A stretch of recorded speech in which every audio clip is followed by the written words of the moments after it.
السلام علیکم ورحمۃ اللہ وبرکاتہ۔ سیرت غوث الاعظم میں ہم پارٹ 4 شروع کرنے جا رہے ہیں، اور پارٹ 4 میں ہم بتائیں گے وعظ اور تبلیغ کے بارے میں۔ وعظ سے مطلب ہے کہ استاد ہونا، اور تبلیغ سے مطلب ہے ہدایت دینا۔ ٹھیک ہے، آپ اسے ہندی میں اگر میں بولوں تو وعظ مطلب اپدیشک، اور تبلیغ مطلب یہاں پر اپدیش دینے سے ہے۔ ٹھیک ہے، تو چلیے آگے چلتے ہیں۔ جب آپ کو علم ظاہری اور باطنی حاصل ہو گیا تو اللہ نے تمام چیزوں کو آپ کے قبضے میں دے دیا، اور تمام لوگوں کے دلوں کو آپ کے قابو میں کر دیا، تو آپ نے لوگوں کی ہدایت اور رہنمائی کے لیے وعظ و تبلیغ کا سلسلہ شروع کر دیا۔ امام جبائی رحمۃ اللہ علیہ روایت نقل کرتے ہیں کہ بغداد شریف میں ایک بزرگ اور قطب شیخ یوسف ہمدانی تشریف لائے اور ایک مسافر خانے میں قیام فرمایا۔ جب غوث اعظم رحمۃ اللہ علیہ کو معلوم ہوا تو آپ بھی ان سے ملاقات کے لیے مسافر خانہ پہنچے۔ وہ آپ کو دیکھ کر کھڑے ہو گئے اور ہاتھ پکڑ کر آپ کو اپنے پاس بٹھا لیا اور فرمایا، عبد القادر، تم لوگوں کو نصیحتیں کیا کرو، تمہاری ذات سے لوگوں کو بڑا فائدہ پہنچے گا۔ آپ نے جواب میں فرمایا، میں ایک اجمی آدمی ہوں، بغداد کے فصیح اور بلیغ لوگوں کے سامنے کیا بول سکتا ہوں۔ انہوں نے کہا، تم نے قرآن مجید یاد کیا ہے، فقہ و تفسیر اور حدیث کے علوم کو حاصل کیا ہے، اب تمہارا درجہ یہ نہیں ہے کیا کہ تم لوگوں کو وعظ و نصیحت کرو؟ جاؤ منبر پر بیٹھو اور وعظ اور نصیحتیں کرو، تمہاری ذات سے مخلوق خدا کو فائدہ پہنچے گا اور تمہارے اندر کمال اور کرامات کی جھلک بھی دکھائی دے رہی ہے۔ اس طرح سے آپ نے وعظ اور تبلیغ کا سلسلہ شروع کیا۔ سن 530 ہجری میں آپ نے وعظ اور تبلیغ کا سلسلہ شروع کیا۔ شروع میں آپ نے وعظ میں 1 یا 2 یا زیادہ سے زیادہ 3 آدمی شریک ہوتے تھے، لیکن آپ نے سلسلہ جاری رکھا اور وعظ فرماتے رہے۔ دھیرے دھیرے سننے والوں کی تعداد میں اضافہ ہوتا گیا، یہاں تک کہ کچھ دنوں کے بعد آپ کے وعظ اور تبلیغ میں لوگوں کا مجمع اکٹھا ہونے لگا۔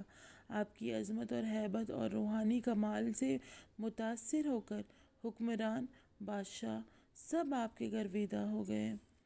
حضرت غوث پاک خود ہی بیان فرماتے ہیں کہ ایک بار میں نے خواب میں رسول خدا صلی اللہ تعالیٰ علیہ وسلم اور حضرت علی مرتضیٰ علیہ السلام کو دیکھا کہ وہ مجھے وعظ و تبلیغ کا حکم فرماتے ہیں، اور اپنا لعاب مبارک میرے منہ میں ڈال دیا اور مجھ پر کلام کے دروازے کھل گئے۔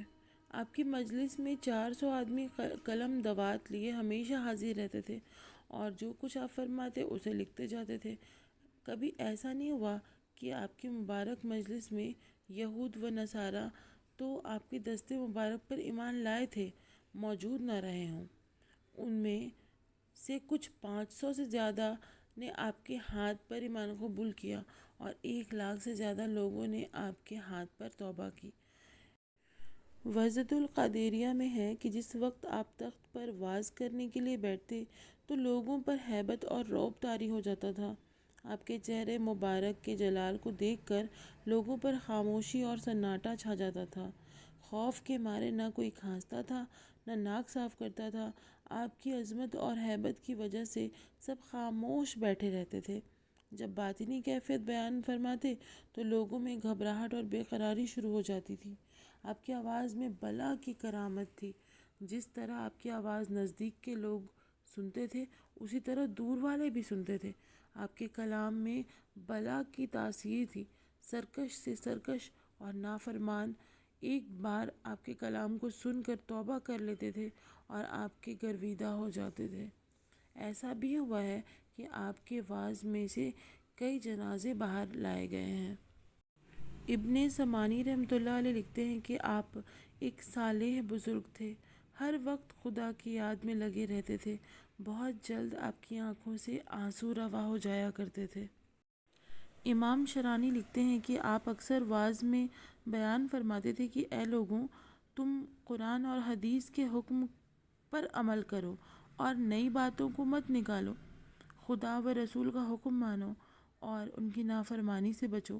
صبر کرو، بے صبری نہ کرو، اللہ کی رحمتوں سے مایوس نہ ہو، ایک ہو کر رہو، آپس میں پھوٹ نہ ڈالو، گناہوں سے توبہ کرو، خدا کو ہمیشہ یاد کرو، اس کو کسی بھی حال میں نہ بھولو، اپنے مولا کے دروازے سے نہ ہٹو، اپنے دلوں کے راستے کی نگرانی کرو، اللہ نے جس چیز کو داخل کرنے کا حکم دیا ہے صرف اسی کو داخل کرو، جس کو نکالنے کا حکم دیا ہے اسے دلوں سے نکال پھینکو۔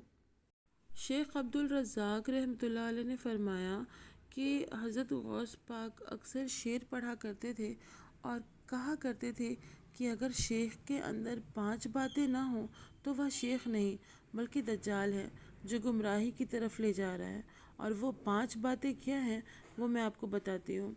پہلا یہ کہ وہ ظاہر میں شریعت کا عالم ہو، یعنی شریعت سے واقف ہو اور ساتھ ہی ساتھ اس کا پابند بھی ہو۔ دوسرا، وہ علم حقیقت سے بخوبی واقف ہو۔ تیسرا کہ وہ خوش اخلاقی اور خوش دلی سے ملے اور مہمانی کرے اور ان کو کھانا کھلائے۔ چوتھا، غریب و محتاجوں کے ساتھ ہر بات اور ہر کام میں عاجزی اور خاکساری سے پیش آئے۔ اور یہ وہ شیخ ہے جس کا رتبہ بہت بڑا ہے، جو حلال اور حرام کاموں کو جاننے والا ہے۔ اور پانچواں، دوسروں کو تعلیم اور تربیت دینے سے پہلے وہ خود تمام بری باتوں سے خالی ہو اور اچھی باتوں پر عمل کرنے والا ہو۔ تو یہ 5 باتیں ہیں جو شیخ کے لیے ضروری ہیں، جس کے اندر یہ نہیں وہ شیخ نہیں، وہ دجال کی طرح لوگوں کو گمراہ کرنے والوں میں سے ہے۔